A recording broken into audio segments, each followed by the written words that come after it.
다 함께 사도신경으로 신앙 고백하면서 11월 28일 새벽 기도회를 하나님 앞에 올려드리겠습니다. 전능하사 천지를 만드신 하나님 아버지를 내가 믿사오며 그 외아들 우리 주 예수 그리스도를 믿사오니 이는 성령으로 잉태하사 동정녀 마리아에게 나시고 본디오 빌라도에게 고난을 받으사 십자가에 못 박혀 죽으시고 장사한 지 사흘 만에 죽은 자 가운데서 다시 살아나시며 하늘에 오르사 전능하신 하나님 우편에 앉아 계시다가 저리로서 산자와 죽은 자를 심판하러 오시리라. 성령을 믿사오며 거룩한 공회와 성도가 서로 교통하는 것과 죄를 사하여 주시는 것과 몸이 다시 사는 것과 영원히 사는 것을 믿사옵나이다. 아멘. 우리 다 함께 찬송 274장 함께 찬송 부르시겠습니다. 찬송 274장입니다.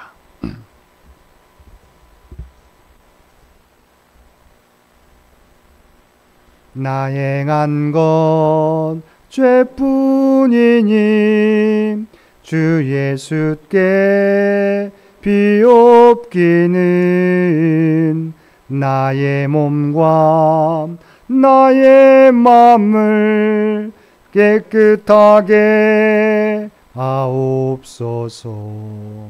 물 가지고 날 씻든지 불 가지고 데우든지 내 안과 밖 다 닦으사 내 모든 죄 멸하소서. 내 어두운 눈 밝히시니 참 기쁘고 고마우나 그보다도 원하오니 정결한 마음 주옵소서. 물 가지고 날 씻든지 불 가지고 데우든지 내 안과 밖 다 닦으사 내 모든 죄 멸하소서. 정결한 마음 그 속에서 신령한 빛 빛이 오니 이러한 마음 나 얻으면 눈까지도 밝으리라. 물 가지고 날 씻든지 불 가지고 데우든지 내 안과 밖 다 닦으사 내 모든 죄 멸하소서. 못된 행실 다 고치고 악한 생각 다 버려도 주 앞에서 정결타고 자랑치는 못하리라. 물 가지고 날 씻든지 불 가지고 데우든지 내 안과 밖 다 닦으사 내 모든 죄 멸하소서. 오늘 우리에게 주신 하나님의 말씀 구약 성경 스바냐서의 말씀입니다. 스바냐서 2장 4절에서 15절까지 말씀입니다. 제가 가지고 있는 성경 구약 성경 1307페이지 근처에 있으리라 생각합니다. 구약 성경 1307페이지 근처에 스바냐서 2장 4절에서 15절까지 말씀입니다.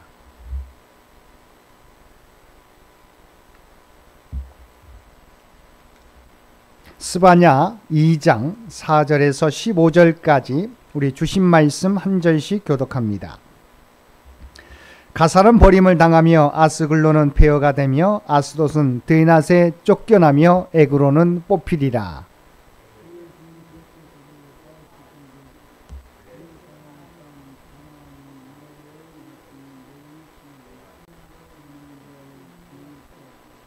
해변은 풀밭이 되어 목자의 움막과 양떼의 우리가 거기에 있을 것이며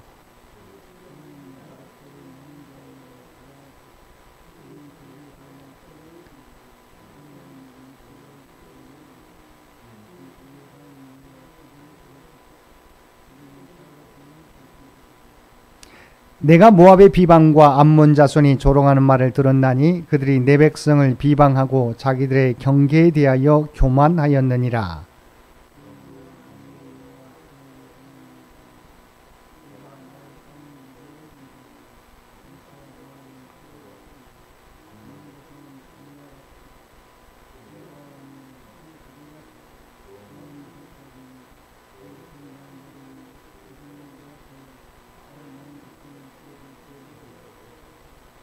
그들이 이런 일을 당할 것은 그들이 만군의 여호와의 백성을 회방하고 교만하여 졌음이라.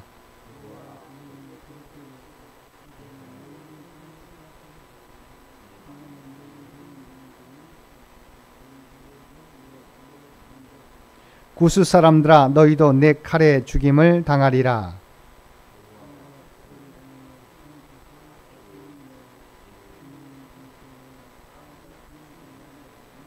각종 짐승이 그 가운데에 때로 누울 것이며 당아와 고슴도치가 그 기둥 꼭대기에 깃들이고 그것들이 창에서 울 것이며 문턱이 적막하리니 백향목으로 지은 것이 벗겨졌음이라. 이는 기쁜 성이라 염려 없이 거주하며 마음속에 이르기를 오직 나만 있고 나 외에는 다른 이가 없다 하더니 어찌 이와 같이 황폐하여 들짐승이 엎드릴 곳이 되었는고 지나가는 자마다 비웃으며 손을 흔들이로다. 아멘.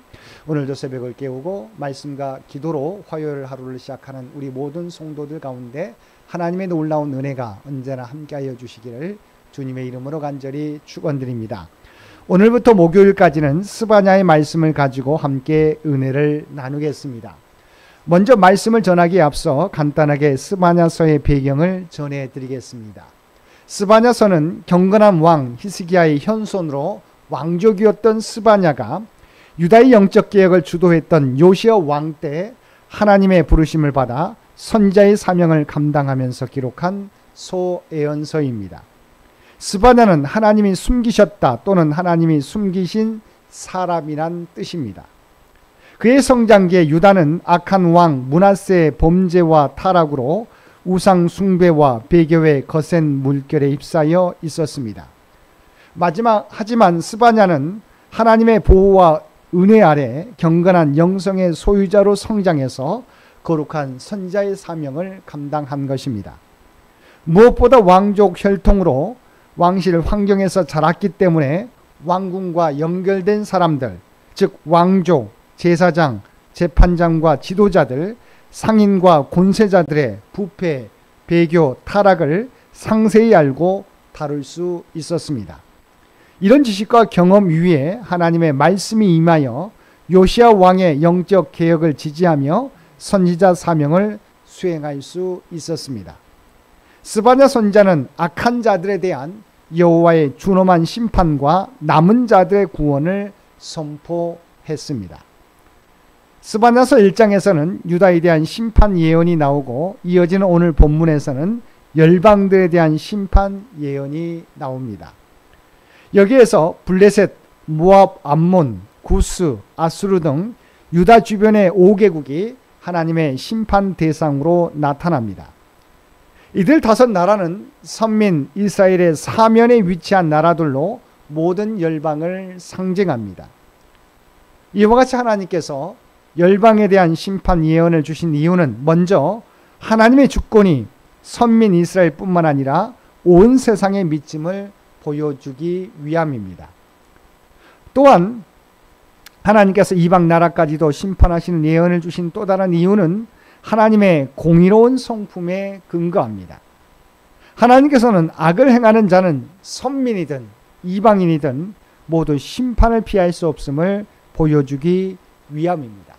하나님께서는 사랑의 하나님이시지만 또한 당신의 사랑과 오래 참으심과 긍휼을 멸시하고 악을 행하는 자들에 대해서는 용납하지 않으시는 공의로운 분이시라는 것입니다. 그러면 본문으로 돌아가서 먼저 4절에서 7절 말씀은 유다의 서편에 위치한 블레셋에 대한 심판 예언을 기록하고 있습니다. 그중 4절을 보면 블레셋의 주요 도시들이 언급되고 있는데 가사와 아스글론과 아스돗과 에그론입니다. 이 네 도시는 가드와 더불어서 블레셋을 구성하는 중요한 도시 국가였습니다. 우리는 여기서 블레셋의 네 도시들에 대한 각각의 심판 예언에 대하여 주목할 필요가 있습니다. 이들 네 도시에 대한 각각의 심판 예언은 그 표현은 다르지만 결과적으로는 다 파멸에 이르게 될 것이라는 것입니다. 특별히 여기서 네 도시 각각에 대한 심판 예언은 한 가지 중요한 특징을 지니고 있는데 그것은 그 표현들이 해당 도시의 이름과 밀접한 관련이 있다는 것입니다. 먼저 가사에 해당하는 히브리어 아자는 강한이라는 의미를 가지고 있습니다. 그런데 이들은 버림을 당할 것이 예언됩니다. 즉 가사는 스스로 강하다고 여겨지지만 결국 하나님의 심판을 받아 버림을 받고 멸망하게 된다는 것입니다. 또 에그론은 뿌리가 깊은이라는 의미가 있는데 선지자는 그 에그론이 뽑히게 될 것이라고 하였습니다. 즉 에그론은 스스로 뽑히지 않을 것이라고 여길 정도로 경고하였지만 결국 뽑혀 망하게 될 것이라는 것입니다. 또 아스글론은 무게를 다는 장소라는 의미가 있는데 이는 아스글론이 상업도시로서 매우 커다란 번영을 구가하였다는 것을 시사해 줍니다. 근데 스바냐 선지자는 이 아스글론이 폐허가 될 것이라고 하였습니다. 또 아스돗은 요새라는 의미가 있는데 선지자는 이 아스돗에 대하여 대낮에 쫓겨날 것이라 예언합니다. 이는 그곳이 더 이상 안전을 보장할 수 없음을 나타낸 것입니다. 이처럼 인간이 세운 도시가 아무리 강하더라도 하나님께서 치시면 어찌할 도리가 없는 것입니다. 8절을 보면 내가 모압의 비방과 암몬 자손이 조롱하는 말을 들었나니 그들이 내 백성을 비방하고 자기들의 경계에 대하여 교만하였느니라고 하였습니다. 이는 선민의 땅을 중심으로 동쪽에 위치한 모압과 암몬에 대하여 하나님께서 선포하시는 이유가 무엇인지를 말씀한 것입니다. 8절에서는 하나님께서 모압과 암몬을 심판하시는 이유는 두 가지입니다. 하나는 하나님의 선민을 비방한 것이며 다른 하나는 선민의 국경을 침범한 것이었습니다. 여기서 선민의 국경을 침범한 것은 실제 행동으로 저지른 죄라면 선민을 비방한 것은 입술로 저지른 범죄라 할 수 있습니다. 9절에서는 8절에서 언급한 모압과 암몬의 죄, 특히 탐욕으로 말미암아 하나님의 선민 이스라엘을 침공한 데 대하여 하나님께서 모압과 암몬을 어떻게 심판하실 것인지를 말씀하고 있습니다. 9절 중반절 말씀입니다. 장차 모압은 소돔 같으며 암몬 자손은 고모라 같을 것이라 찔레가 나며 소금 구덩이가 되어 영원히 황폐하리니라고 말씀하셨습니다. 그래서 소돔과 고모라는 모압과 암몬의 조상인 롯이 살던 곳으로 하나님의 심판을 받아 멸망한 성읍들입니다. 그러므로 모압과 암몬을 소돔과 고모라 같이 만드시겠다는 하나님의 선언은 실로 두렵고도 떨리는 생생한 저주가 아닐 수 없습니다.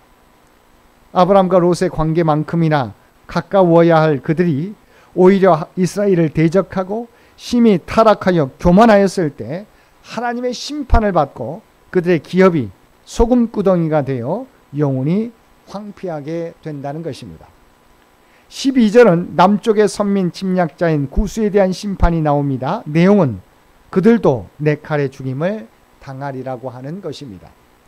자, 13절에서 마지막 15절까지의 말씀에서는 북쪽의 선민 침략자인 아수르가 당할 멸망 예언을 다루고 있습니다. 이러한 멸망 예언은 아수르 제국 자체를 상징하는 수도 니느웨에 장차 이루어질 일을 제시하는 방식으로 되어 있습니다. 먼저 13절에서는 하나님께서 니느웨를 황폐하게 하여 사막같이 메마르게 할 것이라는 내용이 기록되어 있습니다. 그리고 14절과 15절에는 각종 들짐승들, 곧 당아, 올빼미와 고슴도치 등이 깃들이고 엎드릴 것이라는 내용이 진술되는데, 이 두 들짐승들은 모두 땅의 황폐와 황무함을 상징하는 것들입니다. 이런 아수르에 대한 심판 예언은 당시 상황을 감안할 때 참으로 놀라운 것이 아닐 수 없습니다. 고고학적 발굴에 따르면 당시 아수르의 수도 니느웨는 고대 문명의 발상지인 티그리스강과 호스르강의 합류점에 있는 현재 모슬강 건너편에 위치하였으며 그 관계시설 또한 완벽할 정도였기 때문입니다. 따라서 그 성읍에 물이 말라 광야처럼 황무한 땅이 되는 것은 당시로서는 불가능하다고 여겨질 정도였습니다. 그러나 하나님이 그 도시를 치시면 아무리 풍성한 물을 자랑할지라도 메마르고 황무한 땅이 될 수밖에 없는 것입니다. 그러므로 우리가 진정 형통한 삶, 축복의 삶을 살기를 원한다면 악을 멀리하고 의를 기초로 삶을 살아가야 할 것입니다. 그것이 진정 하나님으로 말미암는 참된 번영과 형통을 누리기 위한 첩경 지름길입니다. 만일 우리가 이를 깨닫지 못하고 악인의 형통, 악한 자들이 누리는 번영을 부러워하고 그들이 서 있는 자리에 같이 서고자 한다면 이는 자기의 삶을 망가뜨리고 스스로 사막과 황무지와 같은 저주스러운 곳으로 내려앉는 어리석은 일을 행하는 것이 될 것입니다. 사랑하는 성도 여러분, 이처럼 열방을 향한 하나님의 심판은 그들의 교만에서 비롯되었습니다. 그들은 결국 그 교만의 대가로 멸망의 늪에 빠지게 될 것입니다. 마지막 날에 하나님의 심판을 피할 곳은 어디에도 없습니다. 그러므로 세상의 힘과 능력을 의지하지 말고 오직 하나님 앞에 겸손하게 하나님의 뜻을 행하며 살아가는 저와 여러분 모두가 되시기를 주님의 이름으로 간절히 축원드립니다. 함께 기도드리겠습니다. 사랑과 은혜가 충만하신 아버지 하나님, 우리에게 주님의 겸손을 닮아가게 하여 주옵소서. 하나님 앞에서는 그 어떤 권력자도 어떤 나라도 감추어질 것이 없는 줄 믿습니다. 늘 겸손하게 하나님 앞에서 행하며 살아가게 하시고 우리가 이 세상의 구원을 향한 소망의 등불이 되게 하여 주옵소서. 특별히 이 나라 이 민족 가운데 함께하여 주시기를 원합니다. 지금까지 함께해 주신 것처럼 그래서 친히 우리와 함께하시고 우리의 앞길을 주장하여 주옵소서. 또한 100주년을 준비하며 나아가는 창현재단을 기억하여 주시고 모든 성도들의 기도와 헌신을 기억하여 주시고 오직 하나님의 계획하신 뜻들을 이루는 창현재단이 되게 하여 주시옵소서. 또한 삶의 무거운 짐을 지고 살아가는 주의 백성들의 간구 가운데 함께하여 주시기 원합니다. 육신이 연약한 자들에게는 하나님의 지혜와 회복의 역사를, 경제적으로 어려움 당하는 주의 백성들에게는 그들에게 필요한 은혜를 날마다 허락해 주시며 또한 시험을 치르고 결과를 기다리는 사랑하는 자녀들, 또한 면접을 앞두고 있는 사랑하는 자녀들 가운데 주님 함께하여 주시어서 모든 것이 합력하여 선을 이루어갈 수 있도록 하나님의 영광만을 드러내도록 우리의 사랑하는 자녀들의 앞길을 주장하여 주시옵소서. 세계 각처에서 아버지 하나님 여전히 들려오는 분쟁과 전쟁의 소식 가운데 함께하여 주시고 아버지 하나님 진정한 그리스도의 평화가 그 가운데 임하게 하여 주옵소서. 더 이상 무고한 희생자들이 발생하지 않도록 주께서 친히 주장하여 주시옵소서. 오늘 또 우리에게 복된 하루를 허락해 주신 것 진심으로 감사드립니다. 우리가 이 땅에서 하나님의 부름받은 백성이라고 하는 정체성을 가지고 살아가게 하여 주옵소서. 우리가 발을 딛고 살아가는 삶의 현장에서 삶의 아버지 하나님 거처에서 오직 그리스도의 아름다운 향기, 선한 영향력을 나타내며 살아가는 우리 모두가 되게 하여 주시옵소서. 이제는 우리 주 예수 그리스도의 은혜와 아버지 하나님의 극진하신 사랑하심과 성령님의 교통의 역사가 오늘 주신 말씀을 따라 겸손하게 오직 하나님만 의지하며 믿음의 길을 걸으며 살아가겠노라고 결단하며 세상 가운데 나아가는 사랑하는 주의 백성들과 그의 가정과 산업의 터전 위에 이제로부터 영원토록 함께 해주시기를 우리 주 예수님의 이름으로 간절히 축원하옵나이다. 아멘. 여러분 기도하실 때 오늘 주신 말씀을 위해서, 이 나라의 민족을 위해서, 창현재단을 위해서, 창현의 가족들을 위해서 기도해 주시고 각자의 기도 제목 가지고 하나님 앞에 더욱더 가까이 나아가시기를 바랍니다.